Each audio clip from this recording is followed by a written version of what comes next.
passage de micro. Et moi, ce qui me frappe par rapport à l'année dernière, on en parlait avec les médias, cet effort de pédagogie, parce que c'est vrai qu'en ce moment, quand même, dans beaucoup de régions en France, il pleut beaucoup, il ne fait pas très chaud. Et je suis frappée de voir que dans chaque média aujourd'hui, on explique ce qui se passe, pourquoi il pleut autant et pourquoi ce n'est pas une raison pour ne pas prendre en compte les effets du changement climatique et se projeter. Florence Abetz, c'est vous qui avez été à la manœuvre cette année en tant que directrice scientifique de ce colloque. Vous avez formé le programme autour de cette thématique. Peut-être quelques mots sur la thématique et comment vous avez conçu cette journée. Alors merci, oui, donc on est un petit collectif, conseil scientifique, à avoir organisé ces journées, donc merci à tous. Et donc l'idée, c'était d'aborder les différents impacts socio-économiques des sécheresses. Et le choix que nous avons fait, c'est de parler de ces impacts en fonction des différents éléments touchés par ces sécheresses. Donc vous avez un colloque qui est divisé en plusieurs sessions. Les impacts sur la sécheresse des sols, les impacts sur la sécheresse des débits et des plans d'eau, et puis les impacts sur les eaux souterraines.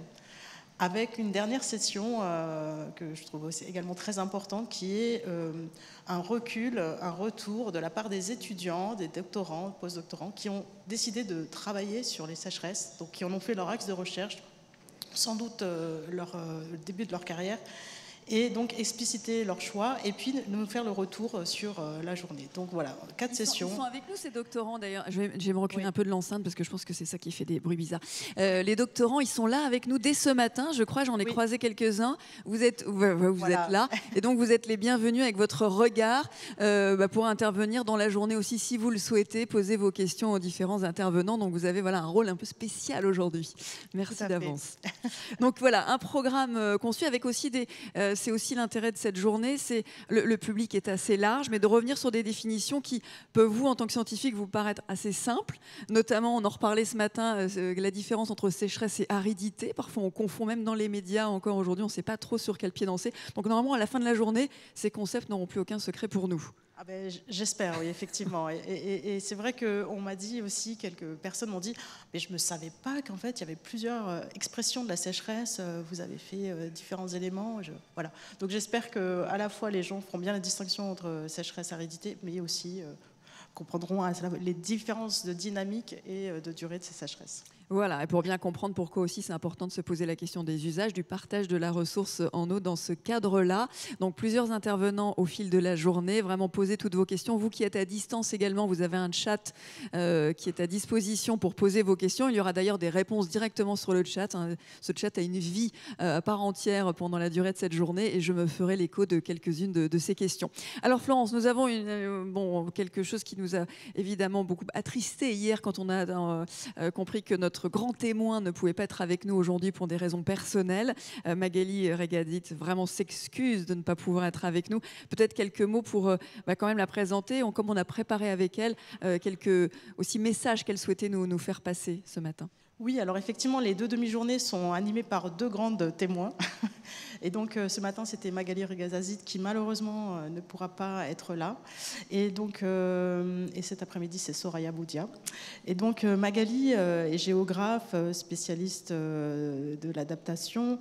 Elle est membre du Haut Conseil du climat et puis actuellement à la Cour des comptes.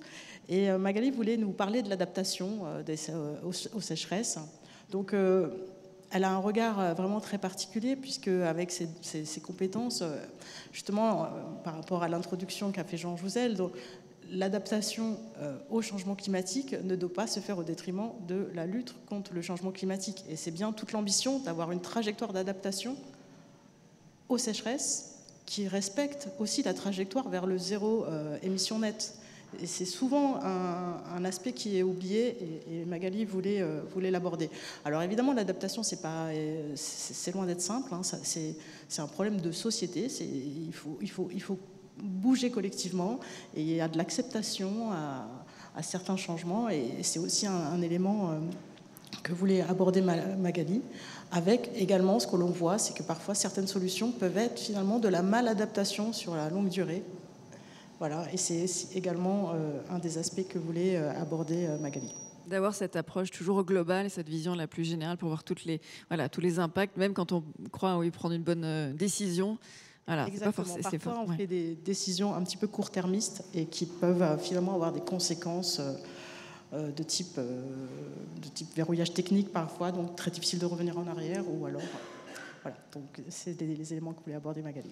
Et Soraya, en début d'après-midi, notre deuxième grand témoin abordera ça sous l'angle des risques et également que l'innovation techno à tout prix n'est pas toujours la première solution à choisir. Donc ça, ce sera avec Soraya en début d'après-midi. Merci. Okay. Merci à vous. Merci Florence.